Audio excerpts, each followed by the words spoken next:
Some show up at Keeneland just to be beautiful, some for the burgoo. Me, it's because the best handicapping challenge on God's green earth is right here in Kentucky. Star horses come from Florida, California, and New York, Arkansas, and Louisiana, all to what undoubtedly is the greatest horse racing melting pot in America. Into the stretch at Keeneland, and Flight Line just moves right by. Life is good. Win here and you've done something. Love what you do and you'll never work a day in your life. That's Keeneland. Now, let's get handicapping. A pleasant Friday night, everybody. If you're a Houston Astros fan after that thrilling ninth inning win over the Rangers, you're really happy as we get set for tonight's Keeneland Look Ahead. We will look at the Saturday, October 21st card, which features a pair of stakes races on the Saturday card, both 3-year-olds, both 7 furlongs, one for the Phillies, that being the Raven Run, and one for the Colts in the Perryville. Those are the co-features on the Saturday card of a weekend that includes the Dowager Stakes coming up on Sunday for the ladies in the Turf Marathon division. So good stakes racing action coming up Saturday and Sunday here at Keeneland. I'm Jeremy Plunk from Horse Player Now and Keeneland.com. You can check out my stats and trends blogs each day at Keeneland.com, as well as my handicapper selections in the handicapper selectors box, the consensus box you can download each day, print it out, good printable form too. So put our picks together, see what you come up with, and see if we can't make some cash on the Saturday card. Good handicapping day, best day of the meet for me so far. 6 winners on top on the 10-race card today.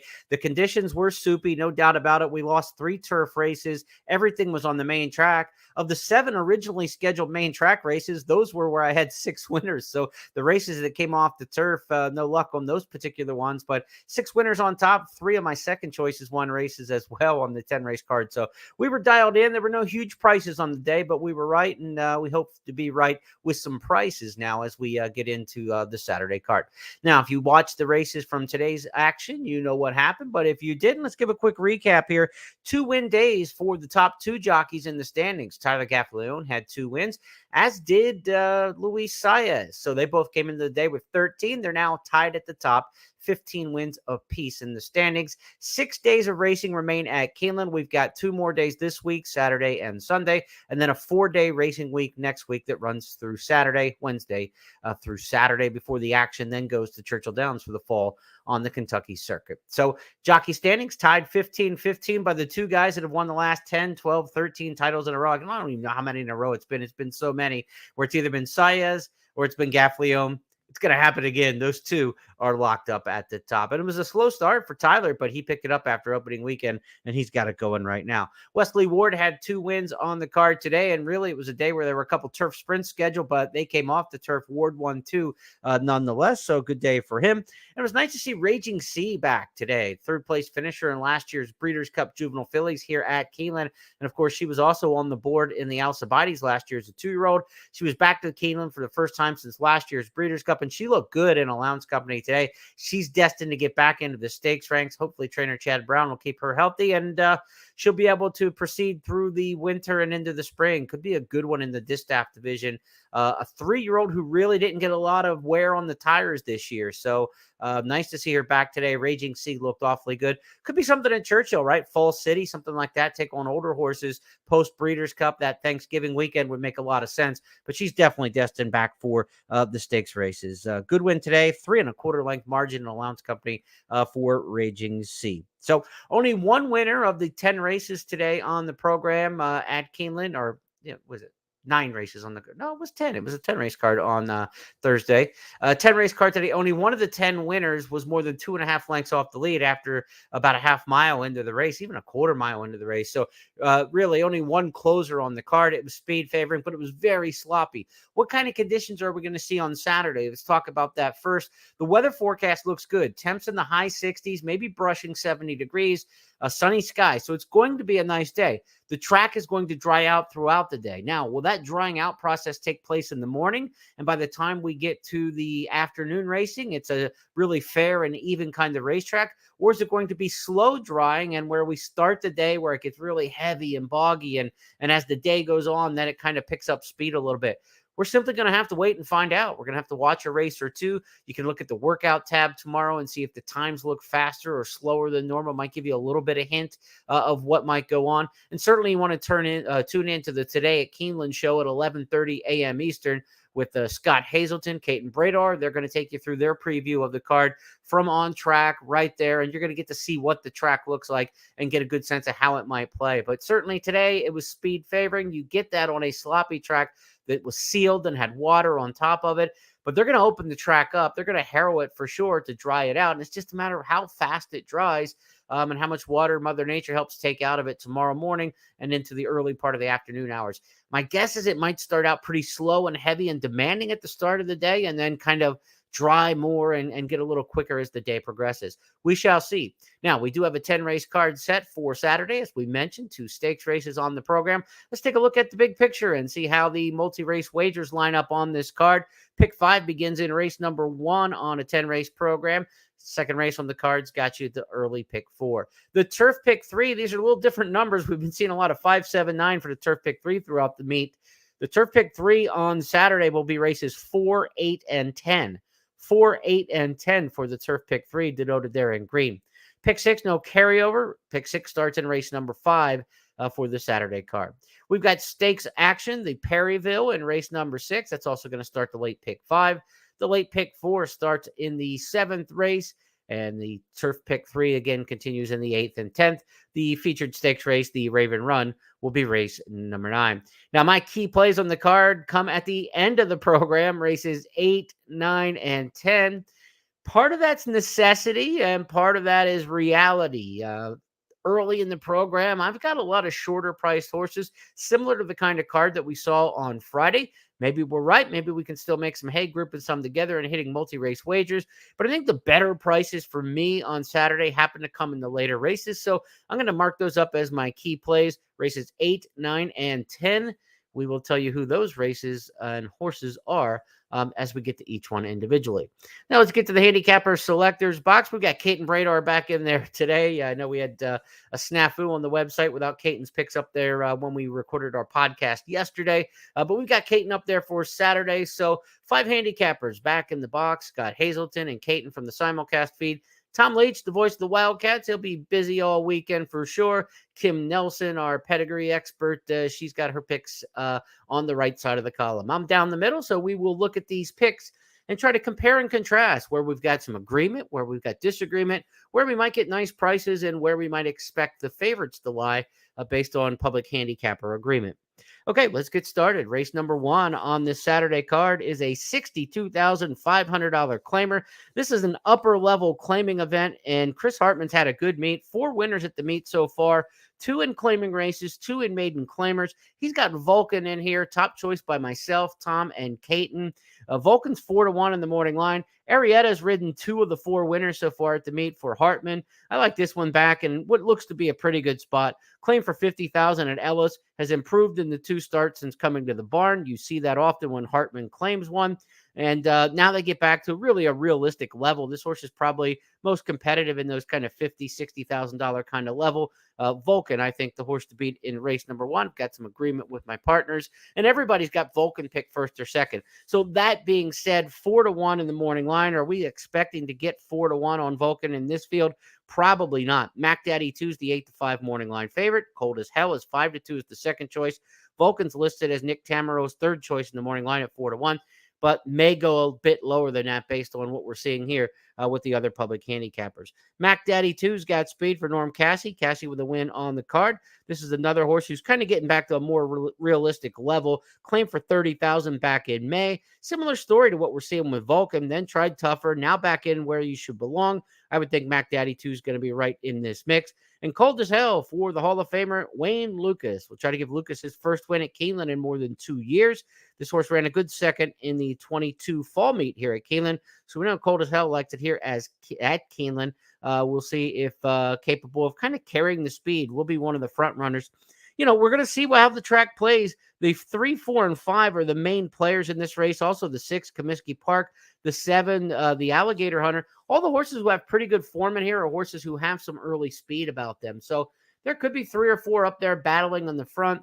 it doesn't look like a closer's profile race in terms of on paper. So this will be a little bit of a good bellwether race for us to see how the track is playing, because the horses in here who don't have any early speed look like they're overmatched. So if they're able to rally and win this race, that will tell me the track's really deep and tiring, and then that 4 of the good speed horses all came back to 2 horses that don't look that great on paper. So if we get a rallying winner of this race and it's not a horse on paper that looks logical to you, that'll tell you it's a very deep and tiring, drying out racetrack, which you often get when things are drying out like that. Very, very heavy for the horses and demanding on their stamina and their fitness. Let's go back to the big pictures. We take a look at race number 2, and this will start the early pick 4. So the early pick 4 gets underway in the second race with a maiden claimer. These are 2-year-old fillies gone 6 on the main track. Looking for some horses with some experience, and really this is what we've got in this field. The first-time starters only on the outside here, typically, and unless one draws in off the also eligible list. Most of the horses in this 2-year-old maiden claimer have some experience, and we prefer the experience statistically. The 5 Dancing Nancy, going to be a very tough one to beat in here based on running lines, form lines. Dancing Nancy, my top pick, as well as Scott Hazelton.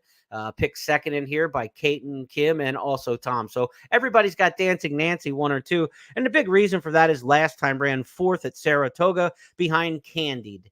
Candied came back here on opening day and just ran a corker of a race in the Grade 2 Alcibiades Stakes. She will go to the Breeders' Cup Juvenile Fillies as one of the favorites in that division for trainer Todd Pletcher. So the 4th behind Candied, albeit 11 lengths at Saratoga, certainly going to draw the eye and the attention of people as Dancing Nancy for Chad Brown drops from maiden special into a maiden claiming 30 here. I mean, this is just dropping off the table. Florent Giroux is going to ride here for Chad Brown. Interesting jockey assignment here. Not one of the guys who typically rides first call for Brown. So curious, but a horse who, if she runs back to that previous form, should be awfully tough. Chad Brown does not run maiden claimers here at Keeneland, hardly at all, but he has run earlier this meet, and I think he had 1 in today. He's had 2 at the meet. 1 of them won. So he can drop 1 in for a maiden claimer, and it's not just a complete fire sale. Dancing Nancy, the 5 horse in race number 2, should be a very short price, 6 to 5 on the morning line. I'm not going to try to beat that one. If I have a good option on somebody else who I really like, then I could get interested. The 4 Faster La Vista Baby is just okay to me. Comes off a claim for 20,000. Now takes a step up in class. So you couldn't beat 20,000. You got beat 7 lengths. Now you got to beat a Saratoga class dropper out of a maiden special who ran 11 lengths off the Alcibiades winner last time. That's like a double, into the face of a class dropper. You're taking a class rise. That's a double whammy there. So Faster La Vista Baby might be second best option in here for me. And I don't think anywhere matching up at all with the top choice in here. Tom's going to take a shot with the first-time starter, Carpe Ostento. Kenny McPeak trains that one with a lot of international pedigree. Certainly the pedigree would suggest this horse would like an off-track or a turf course, but we will see if we get fast or good going on the main track, how Carpe Ostento fares in the opener, in the second race, a first-time starter. We go to the third next up on the program, and no new wagers will start in race number 3. No multi-race wagers get started here, but of course it is part of the early pick 4 and the pick 5. Now I've got my top 3 in here, and I also have usable written next to the 1 and the 2, Charted and Kingmaker. So I'm looking at a race, if you're playing multi-race wagers, where you can consider as many as 5 of these, because the 5 Dancing Nancy in race number 2 looks like a single to me. So maybe you can get some depth here in the third race. 7, 12, 8, 1, and 2 are all horses that I would look at in the multi-race wagers. Bourbon Fever, my top choice for Norm Cassie, like we said, comes off a win. The Cassie Barn comes off a win on Friday going into the Saturday card. Bourbon Fever comes off a decent third place finish last time out at Churchill Downs. Again, these are maiden claimers going 6 furlongs. You expect the horses from Churchill Downs to be effective in these particular spots over the first time starters when you're looking at these maiden claimers. With the good maiden specials, the first time starters, you definitely put them in the mix. But a horse debuting in a maiden claimer at Keeneland, I'd rather take one with some experience based on the numbers. Colonel Barton, maybe the price play in here, the 8 horse at 15 to 1 in the morning line.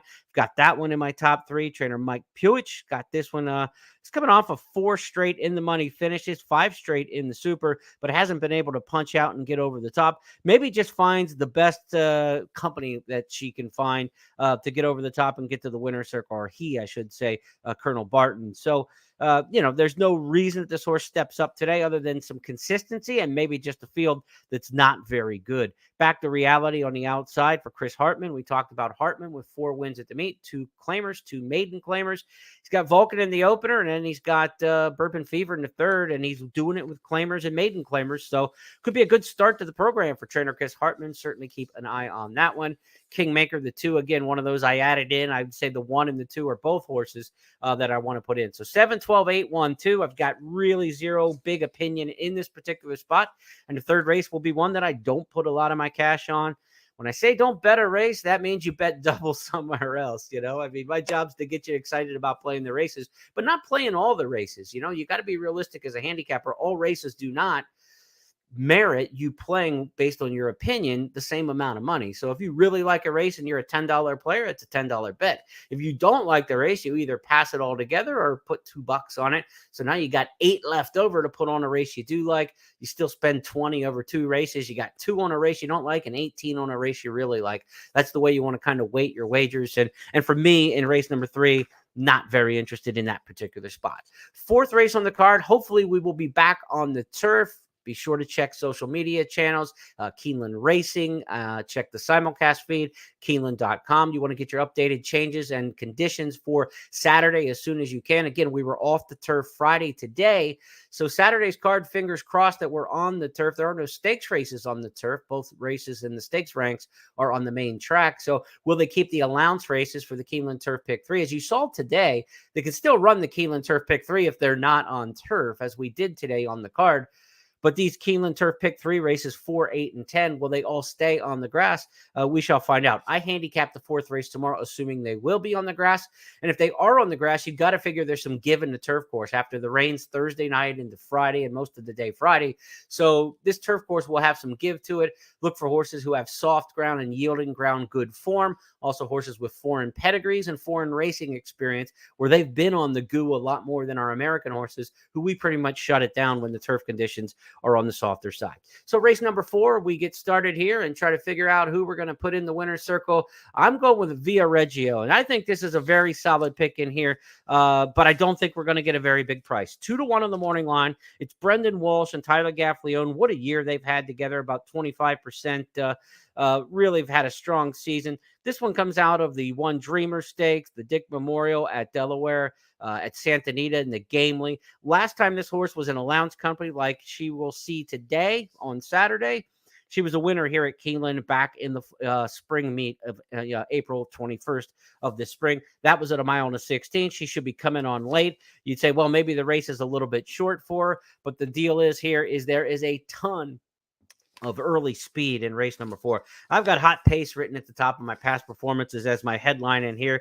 These horses are going to cook early. The 1, Do You Love Me's got speed. The 2, Ovra has speed. Sweet Danny Girl, the 3. Remember when I said in a podcast earlier this week, when the speed in a race, the horses that want to go to the early lead are on the far inside or the far outside, the race is usually even faster than it looks on paper because they're either trying to secure and save position or try to get position from the outside and not lose ground into the first turn.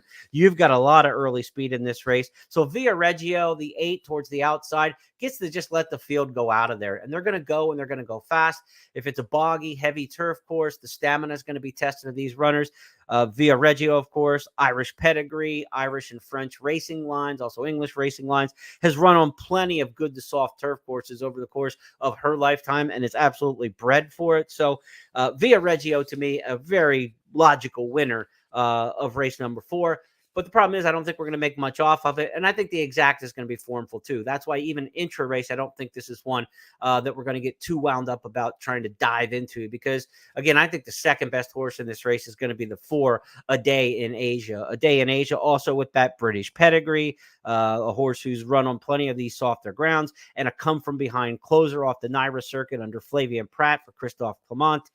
you've got good connections with the 8 and the 4 with similar kind of backgrounds, and you get the right pace setup. When the best horses in the race get the right pace setup, they very rarely give away that advantage. That tactical advantage is strong.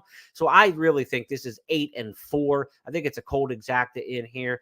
Ouvra, the 2, is a horse who's gotten top picks in here from Caton, Scott, and Kim. So Tom and I've got the 8. The gals and Scott have the 2. So we got a full house here, 2s and 8s. As for the 2, Ouvra, this is a horse, yes, he's won 3 in a row. She's won 3 in a row, but she's the daughter of Shackelford, who her last 3 starts are 6.5, 6.5, and 6 furlongs. She's done nothing but turf sprint throughout her entire career. Now goes the turf mile from post 2 under Gerardo Corrales. That first turn is going to come up on the 2 very fast. Very fast. So how will she manage the first turn, and how much other speed goes with her? The inside horse, Do You Love Me, is exceptionally fast. She's got nothing but 1s and 2s in her running line. So it is going to be a mad dash into the clubhouse turn here. That's why I didn't use Ouvra in my top 3, even though that horse obviously is talented, winning 3 straight races from Hawthorne to Kentucky Downs. Respect Chris Block, obviously, as a trainer, but I don't know about the 2 handling the pace pressure, handling 2 turns, and handling the distance. That's a lot to bite off all in one shot. And what's probably going to be the second or probably third wagering choice in the race. I think the 2 international horses are going to get bet 1, 2. And I just think it's kind of a chalky exacta in race number 4. Again, this is why our key plays of the day are showing up in races 8, 9, and 10, right? As we go back to the big picture, you handicap ahead so you can kind of try to figure a card out. Race 1, don't really like it. There's not a whole lot to love and embrace. Race number 2 is probably going to be a Chad Brown heavy favorite. Race 3, don't really have much I like. It's kind of a 5-deep situation with no real opinion. And race 4 looks very chalky to me. But to start the Keeneland Turf pick 3, I would single Via Reggio in here in race number 4. And maybe the first serious play of the day you make is the Keeneland Turf pick 3, taking the single here in race number 4 and trying to advance and click off the winners of the 8th and 10th as well. Okay, 5th race next up. It will start the pick 6. Like I mentioned, no carryover in the pick 6.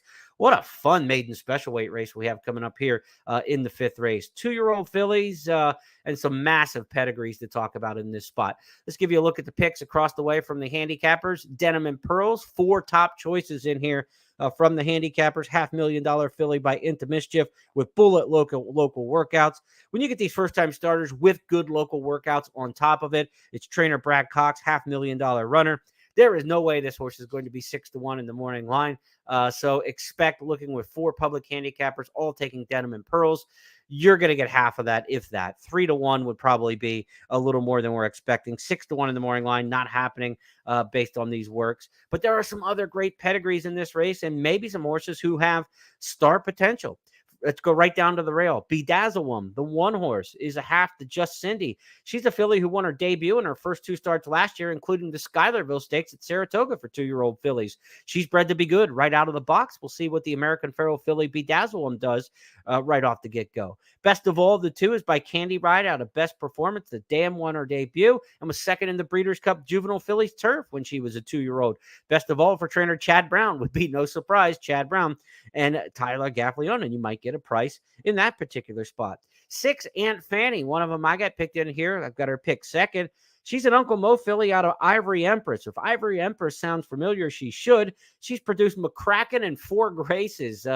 2 2-year-olds and a colt and a filly, McCracken the colt and 4 Graces the filly over the years, who were just absolutely sensational, especially 1-turn horses.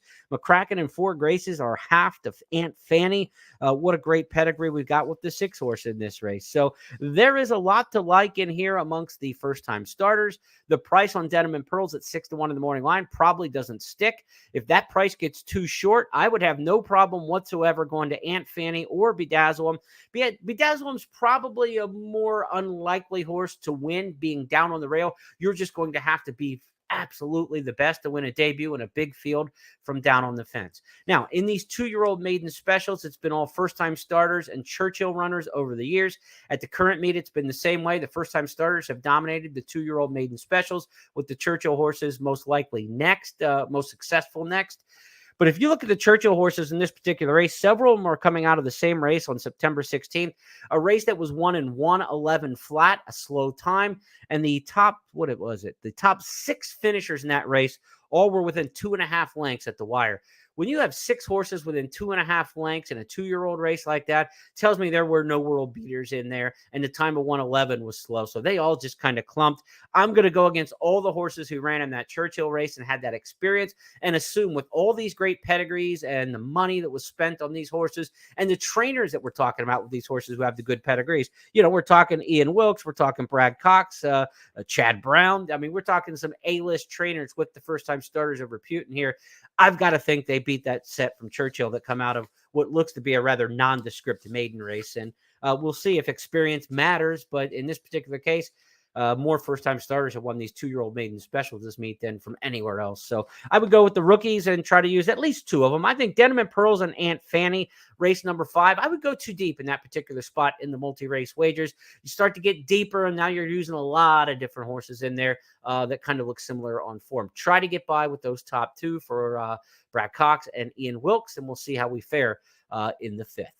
On to race number 6 next up, and race number 6 is the first of 2 stakes races on the program. It's the Perryville Stakes, and the Perryvilles, we go to the big picture and give you a sense of what's happening here. The late pick 5 is going to start in this race. Second leg of the pick 6, and opening leg of the late pick 5. What a good field we've got in here. Verifying, horse who won the Indiana Derby. We've got Kentucky Derby alumni like Verifying and Raise Cane in here, as well as Confidence Game coming out of the Kentucky Derby. Literally hasn't run since the Kentucky Derby. He won the Rebel Stakes earlier this year. But the up-and-coming horse in here that we don't know as much about is one named Dr. Venkman. 2 for 2 lifetime at Del Mar coming off a big summer. I'm going to give you a chance to see Dr. Venkman in action last time out at Del Mar and get acquainted with the new face to the scene here for the Perryville. To battle this one out. Phineas on the outside. Dr. Venkman now taking the lead though and kicking on for home. It's Dr. Venkman 3 parts of a length. Phineas has run a very brave one, but he's no match for Dr. Venkman. Dr. Venkman and Juan Hernandez, very impressive. Scintillating win, in fact. They win impressively. Big run from Phineas in second, and in behind those 2 came Hot Rod Rumble.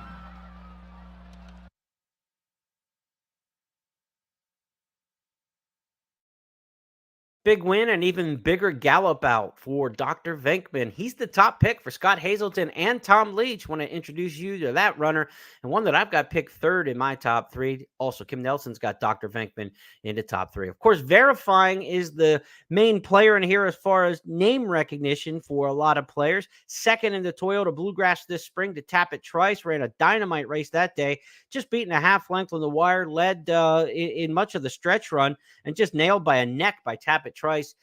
It would be no surprise at all for Verifying to come back and win this race. Now, there's a horse in here named Post Time coming in from Maryland for trainer Brittany Russell. Her husband, Sheldon Russell, will be riding. This horse was absolutely brilliant last year as a 2-year-old. Couldn't wait to see what Post Time might do as a local potential Preakness kind of horse, perhaps. But then was injured throughout the winter and did not come back until recently when taking on older horses at Pimlico. And if you watch the replay of that race, I mean, Post Time just didn't let out a breath until about the 8th pole and then just coasted. It was just absolutely visually stunning. I think there's a lot to love about Post Time. I was this close to picking Post Time on top, and then I handed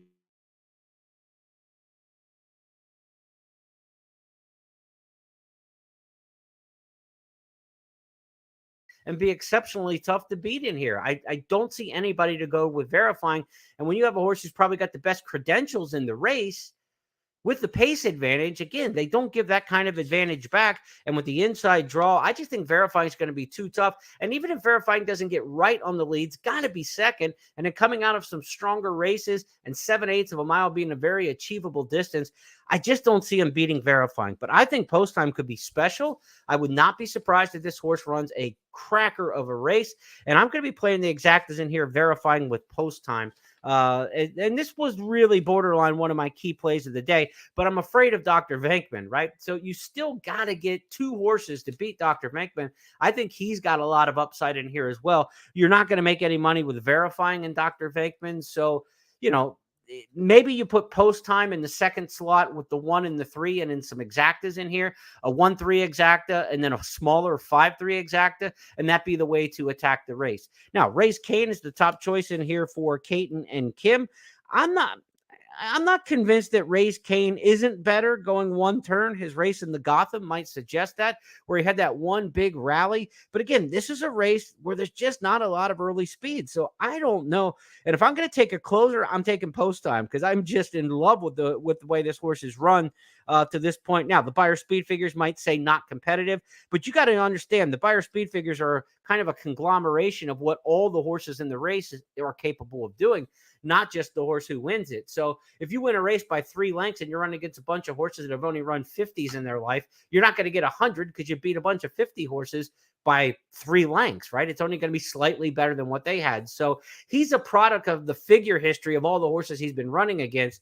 If this horse runs a big race Post Time on Saturday, you'll know you heard it here first. And I think he's going to be live in here. I just think the classy horse with the speed in here, verifying. And maybe if Dr. Venkman shows speed coming out of the Del Mar races on the West Coast, wasn't a front runner on the West Coast, but in this particular spot, Dr. Venkman may be sent by John Velasquez toward the lead. Whoever's in the lead turning for home in this race, I think is winning the Perryville. That's the bottom line. And then I hope Post Time can rally on and run second and then have a big career down the line as a very promising, late developing now 3-year-old coming back from the injury. Let's go to the Keeneland Handicapper Selectors box and move on to the 7th race on the card. 7th race is a maiden special, a mile and a 16th here for the older horses. We've got a couple pedigree type players in here worth the look. You've got Cairo Prince with the 11, Alexander Helos. You got Honor Code with the 1, Gamekeeper. Both of those long shot horses, 15, 20 to 1 in the morning line. So if you're looking for some older maiden specials going a mile and a 16th, and you say, nothing here has done that much throughout their career. They're already into their 3- and 4-year-old years in some cases and haven't broken their maiden yet. Maybe the pedigree will wake them up at Keeneland. Gamekeeper 1, you want to keep an eye on for that. Alexander Helios as well. But Malibu Springs is my top choice in here. This is a Kent Sweezy trainee coming in from New York. 6 to 1 in the morning line with Flavian Pratt assigned to ride. 5th place finish in the debut at Keeneland back in the spring meet, but that was behind Saudi Crown, who a really sharp Brad Cox trainee. He's gone on Pennsylvania Derby and some big races later in the year. Saudi Crown, an exceptional horse that he ran into when beating 11 lengths here in the spring. I wouldn't look at that performance and say, wow, this horse doesn't like Keeneland based on that, because Saudi Crown was absolutely dominant that day, and it was the career debut from the rail for Malibu Springs. Has improved since that, so 3rd start off the layoff now, 2 starts in September in the Mid-Atlantic and New York. So I think Malibu Springs is set up nicely in the forward cycle. 3rd race off the layoff, and the mile and a 16 should suit pretty well in here. But not a strong opinion in this particular spot. I like the 6 to 1 in the morning line. If you've got a better opinion than I do in this race, go for it. I'm going to go with Malibu Springs. Caton's also got Malibu Springs in here, but Furious Anger, the 9, gets a couple picks, and the 3 Dissolve gets a couple picks from the other handicappers. Furious Anger, the 9 for trainer Dale Romans. Romans does pretty well with these longer races with the maidens, the 2-year-old types. Now, I know this is a 3-year-old race, but the lightly raced horses stretching out and going long at Keeneland in the fall, usually pretty good spot for Dale Romans. He picks the right ones in the right places historically. We'll see if Furious Anger stretches out off a 3rd place finish in 110 flat and a pretty fast time at Churchill back in September. Not a strong opinion for me in race number 7. So, earlier in the card, we had some not strong opinion races. We have some races where we have a strong opinion, but don't think we're going to get a price. We're through 7 races on the Keeneland Look Ahead. Now you know why my 3 key plays of the day are on races 8, 9, and 10, because that's kind of what we're left with, right? And we happen to have some horses. We're not just trying to shove a square peg through a round hole, but this might be a day where we don't dive in heavy on 3 particular plays, but let's see if we can't make a little hay here towards the back end of the card. Race number 8 is next up. It doesn't start the Keeneland Turf Pick 3, but will be the second leg of the Keeneland Turf Pick 3. This is a mile and a 16th allowance race on the grass. We've seen the Kentucky Downs horses run exceptionally well here in the past in allowance races this time of year at Keeneland, and it's been that case so far this meet. They've won half of the allowance races via Kentucky Downs so far at this meet. So you want to look at your Kentucky Downs horses here in a race number 8. I've got a horse who's coming back from a Kentucky Downs effort last time, but coming back to Keeneland as part of what I'm calling the Welcome Home Committee, because it was October of 2021 the last time we saw Haughty run here at Keeneland, and it was one of the most visually pleasing turf maiden races I have ever seen in the 31 meets now that I've covered Keeneland. Haughty 2 years ago this time was absolutely fabulous the way that she came home and finished up. We haven't seen her at Keeneland since. And I've been expecting to see that race out of her in subsequent races as she's run throughout her career. She's run, 8, 9, 10 times since that. And she's been good. She won the Lake Placid Grade 2 at Saratoga. She's been in the money in some big races over the years and has run decently, but she hasn't turned into one of Chad Brown's turf superstars to the point where she's still eligible for a third level allowance race. But she's back at Keeneland, and I just think that there's something to her over this track that was better than what we saw at some other places. Horse for course. I think Haughty, welcome back to Keeneland under Tyler Gaffalione, is going to return to that form we saw here 2 years ago in the fall. And it's not like her current form is bad, right? I mean, she was fourth beaten a length and a half in the Kentucky Downs Ladies Stakes last time out, that being a grade 3 lucrative stakes in September. So she's been knocking on the door against good ones, but if she's got that turn of foot we saw back here in 2021, I think she's going to be exceptionally tough. I like Haughty, the welcome back committee. We've got the streamers and the band ready to play for 4-1 in the morning line. I hope we get that price because there's some other really competitive fillies in this race. So I think with Gaffalione and Brown teaming up, 4-1 might be a little ambitious, but 5-2, 3-1, maybe something like that, I wouldn't be shocked. We want to lean to the Kentucky Downs horses, but I really like Haughty. Welcome back to Keeneland, our homecoming game. Homecoming, you're supposed to schedule a really easy opponent, right? Because you want to get a victory. In her homecoming, she doesn't get the easiest of fields, but Scott, Tom, and I are all on Haughty in this particular spot. But then the gals, Kaiten and Kim, don't use her anywhere. They've got Sinfiltrate, the 7 for Kaiten, and the 1 Lovely Princess.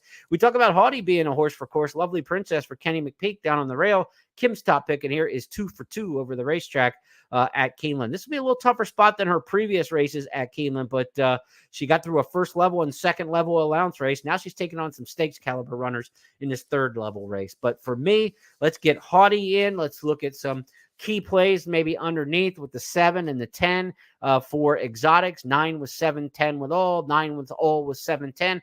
Try to build out some trifectas, some multi-race wagers as well, because we've got key plays, remember, in races 8, 9, and 10. So let's try to string together some winners late in the card. I'm not a big pick 3 player, but in this particular case, one of my 3 best opinions and prices that I think I might get on the card are in the 8th, 9th, and 10th, and we might beat a favorite or 2 along the way, then maybe this is the time to even look at just a pick 3 ticket and try to punch it pretty straight. But we talked about having a single in race number 4 in the Keeneland Turf pick 3, right? Via Reggio. I like Haughty as a single in race number 8. So the Keeneland Turf pick 3 is a must bet. Let's hope we're on the turf coming up on Saturday so we can, focus on those horses that we really like, because we got single in races 4 and 8. To the 9th we go. This is the Lexus Raven Run Stakes, grade 2, $350,000. Vava's going to be my top pick in here. The favorite's going to be Alva Star, and Dazzling Blue for Brad Cox was the beaten favorite last time out in the prior rest. Let's go back to Saratoga and take a look at Alva Star versus Dazzling Blue last time out. Dazzling Blue, a length and a half behind, and asks for much more than she's giving now. Alva Star pours it on, coming to the furlong pole as Jersey Pearl moves into second, and Dazzling Blue is third. It's all Alva Star. Alva Star in a sparkling performance streaks home by 8 widening lengths to take the prioress. It was no contest at the Spa last time. The public had it wrong. The horse from Louisiana and Delaware Connections, Brent Brinkman and company, they had the Star at Saratoga, and Alva Star, she was sensational. Brad Cox's filly was bet down to 65 cents on the dollar in the prior rest. Did not muster enough when running third. Now, Tom Leach earlier this week caught up with Brad Cox on site at Keeneland and talked about Dazzling Blue and her chances of rebounding here in the Raven Run. And he also asked about a couple key Brad Cox trainees we've seen here recently at Keeneland and what might be in store for them. Let's take a look. Brad Cox settles Dazzling Blue in the Lexus Raven Run. And last race at Saratoga, a little bit of a regression. What did you see there? Yeah, a little bit off the race at Belmont. We kind of, maybe ask her to make her move just a little bit early. Obviously, the winner was very good that day. I don't know if we were getting her regardless of how we run early. But, hoping to rebound. I'm thinking she may take the 7/8 a little bit more than the 3/4 last time. And see what happens. Yeah, being, I guess, out of a curling mare, you would think more distance, the better. Stretch out. I mean, I have kind of thought, based off her performance, that she's probably limited to one turn. But, we'll see how she takes this 7/8. You had to be very excited with that race in May at Churchill, and then she ran great against Maple Leaf Mill. Yeah, she did. She ran a great race there in the victory ride at Belmont, and like I said, just didn't really go our way. I mean, it wasn't a bad race in the prior race, just not, as well as we were hoping. But hopefully she can rebound here this weekend. She's trained well down at Ellis, I see. Yes, she's been down there. She went there after the Saratoga meet, trained very well, and a pretty good string of works leading up to this. Let me ask you about First Mission. Very impressive in his comeback from winning the Lexington here in the spring. What's next for him? Looking at the Clark with him, we think he's a big-time horse. He obviously last 2 runs, one in the spring here. And Lexington was a huge run, and then to get up and do what he did the other day was very impressive. And we're excited about pointing for the Clark right now in a big 2024. Nice looking 2-year-old on Wednesday with Air of Defiance. Do you go allowance next, or do you go into a stake? Probably a stake. Yeah. We'll see. He was impressive. He was. Louis did a good job of letting him settle in, relax, and sit next to some other horses, and finished up really, really well. The second run, he got away good yesterday. Didn't get away good in his first start, and we'll see what happens. Thanks to Tom Leach, one of the good guys in the game, getting those interviews for us. Keeneland Select and at Keeneland.com, and on the Keeneland YouTube page, you can check out all of Tom's interviews throughout the meet. Be sure to check those out. We try to work them into the podcast here when we can. Good info there from Brad Cox. Will they be able to turn the tables? I'm not so sure. If you're going to beat Alva Star in this particular race, the one I'm going to do it with is Vava. She's got a race here at Keeneland in which she just didn't quite finish the deal on Allowance Company, but she ran exceptionally well over the track, just got nailed at the end. The thing that I think is going to put her over the top this time is she comes out of the Charlestown Oaks, a 7-furlong race. But what a lot of people don't know that don't follow Charlestown is 7 furlongs is a 2-turn race at Charlestown. So I think she got more out of that race than a typical 7-furlong race. 2 lead changes in there. And if she's a little bit stronger coming out of that race, she could finish the deal this time at Keeneland, where last year she came up just a bit short here, or in the spring meet, came up just a bit short at Keeneland. Vava, very talented horse for Cherie DeVoe, and I think coming out of that 2-turn Charlestown Oaks is going to be a key here. Now, you say Charlestown Oaks, that's Bush League, that's night racing, that's not Keeneland preparatory.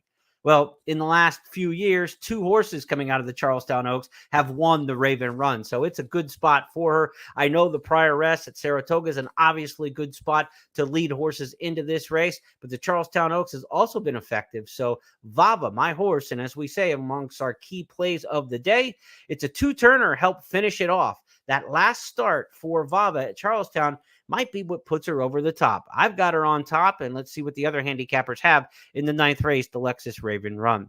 Vava top pick also for Caton. Alva Star, the top choice for Kim Nelson. Dazzling Blue and Lady Rattler. So we've got, 4 different horses in this race amongst 5 public handicappers.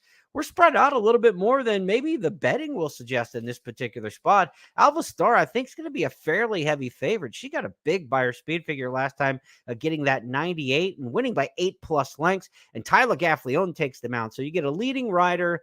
I know it's Brent Brinkman. It's not a trainer, from Louisiana and Delaware that we're used to seeing at Keeneland with an A-lister horse, but that doesn't matter. We saw Terrace come in here from Penn National and win this race a couple years back for trainer Todd Beatty. Beatty's back with the 2 Simply Stated. So the right horse can win this race. We've seen it. It doesn't matter what side of the track you necessarily come from. So while Alva Star's connections aren't what we're used to seeing here at Keeneland Blue Bloods, this horse can flat out run. When you win at Saratoga and win the prior rest the way she did it, we saw on video there, she is very, very good. Lady Rattler, I wrote the word usable next, so that would be my 4th choice in this particular spot, coming off that 23-1 upset in the Dogwood Stakes. Scott's going right back with her, Lady Rattler, and I think you're going to get a nice price. That one's listed 5-1 in the morning line, but I think it's going to go up higher than that. The public has got to go in on the 7 Alva Star in here.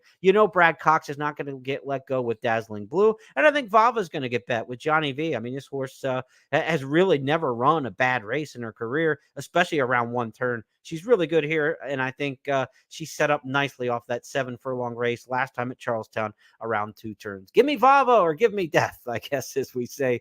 But I'm in terms of a multi-race wager, I think 4 and 7, Vava or Alva Start. If Dazzling Blue wins, I'll be surprised. If one of the others in here wins this race, I'll be surprised. Alva Start is either a superstar or Vava is going to finish the deal this time. That's the way I see this race. It's a 2-horse race. Vava is a straight win bet for me here at anything 3-1 or more. And I think we might get the 3-1 in here because I think Dazzling Blue is going to get bet some. We know Alva Star is going to get bet, and I think Alva Star is going to get bet hard. I would not be surprised if Alva Star is in that 6-5 range when we hit post time for the 9th race. 10th on the card is the final, and it's our final key play of the day. It's also the final race of the Keeneland Turf Pick 3. Now, this is not one of those key plays of the day that I'm sitting here and telling you is a single, right? We talked about some other horses like Howdy. Howdy, I want to take as a single in race number 8. My key play in here should be a price, but we're taking a little bit of a risk here because we don't know what we're going to get with Zatip. Zatip's my top choice in here as we look at the Keeneland Handicapper Selectors box, and I'm on the island. Nobody else is taking Zatip, the 4, in this particular spot. Gregory's Pride, Axthelm, 2 horses that get a lot of love across the way, Fauci, the 11. So really the logical players in here are 5, 10, 11 as you look across the morning line and you look across what we've got in the Handicapper Selectors box. But why am I going in on Zatip here? Now, this is a Graham Motion trainee who's by Tappet out of Zaftig. Zaftig was an exceptionally fast mare. She was brittle. She didn't have a long career, but she was absolutely brilliant. By Tappet out of Zaftig. You would not geld this horse unless it was the absolute last possible thing you could do. They have gelded since a year layoff Zaftig and bring this one back to the races. Wertheimer and Frere, the heirs to the big perfume fortune and had so many great turf milers and grass horses over the years. They're going to try to make a grass horse out of this one come hell or high water now because it's a gelding. In Zatip for trainer Graham Motion gets Johnny Velasquez, a really good post. Now, 11 horses are entered in this race if all 11 start. You know I like with those big capacity 12-horse fields, the post 3, 4, and 5.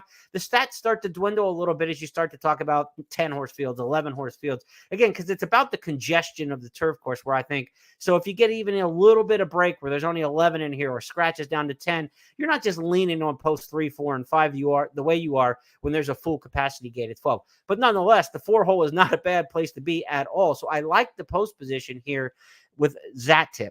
And I'm just going to assume here that Graham Motion, after a year, bringing this one back on the turf, I got a feeling they're going to have something here. And they get Johnny Velasquez. So 15-1 on the morning line for the best bred horse in the race. And unless they think they can make a racehorse out of this horse, I just can't see any way in the world you would geld a horse by Tappet out of Zaftig. I mean, you just think that you could get some stud value there on that alone. Whether the horse had any credentials on the racetrack at all. Did win here. Zatip did win here in 2021 during the fall meet at Keeneland on the main track. That's irrelevant to the conversation we're having here as a turf sprint. But I'm going to hope that they made a very uneasy choice, gelding a horse who was probably worth more money at stud if there was potential there. To bring him back after a year, I'm going to take my shot with Zatip. Not a single. I think this is one where you want to go a couple deep. Remember, we're single in the first 2 legs of the Keeneland Turf Pick 3. So let's use Zatip in here and use the other logical players that we've got in race number 10 to wrap things up. Gregory's Pride, the 10, Axthelm, the 5, certainly the ones in there.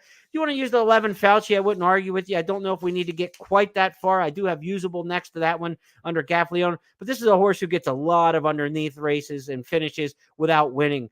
Fauci could definitely hit the board 2, 3, 4, but if I'm playing a multi-race wager, I'll let that one beat me. I'll try to get a little bit more on the combinations I like than trying to cover a horse who's got a bunch of 2nd and 3rd place finishes in a wager where you have to win to collect. So while Fauci might be the 2nd, 3rd, 4th best horse in the race, the most likely to run first, I would not put him in that kind of ranking. He's probably the 4th or 5th most likely horse to run first in this race. And for a pick 3 or the pick 4, pick 5, pick 6, that's all we care about. So Zatip on top for me. You want to get some win money and then maybe some exacta boxes, a key box 4 with the 10-5 exacta key box. Same with the tries and supers. Try to get this horse in the 2nd, 3rd, 4th slots. And Zatip, if we can get this horse to run 1, 2, 3 somewhere with the 10-5 in the mix as well, we can make a nice score at the end of the day. Definitely our best chance of the day to make a big score is in the 10th and final race, and that's our final key play of the day. That's going to wrap up this edition of the Keeneland Look Ahead. Went a little long, but some of these Saturday cards are really good. We had a lot to talk about. Good review of the Friday program as well. Cross our fingers that we're on the turf tomorrow, and also cross our fingers that this dirt track dries out quicker in the morning. So when we start racing in race number 1 at 1 o'clock Eastern, we've got it on a fairly good to fast track and not a deep, heavy, muddy, drying out track, because those can be laboring and really create some bonkers results. When you see long shot days at racetracks, a lot of times it's on a deep, drying out racetrack. So let's hope we don't get that with Saturday's action. Be sure to tune in 11:30 a.m. Eastern for Today at Keeneland with Caton Bradar and Scott Hazelton. I'll be back with you on Saturday night to preview Sunday's card at Keeneland, which features the Dowager Stakes. Good night, everybody, and good luck.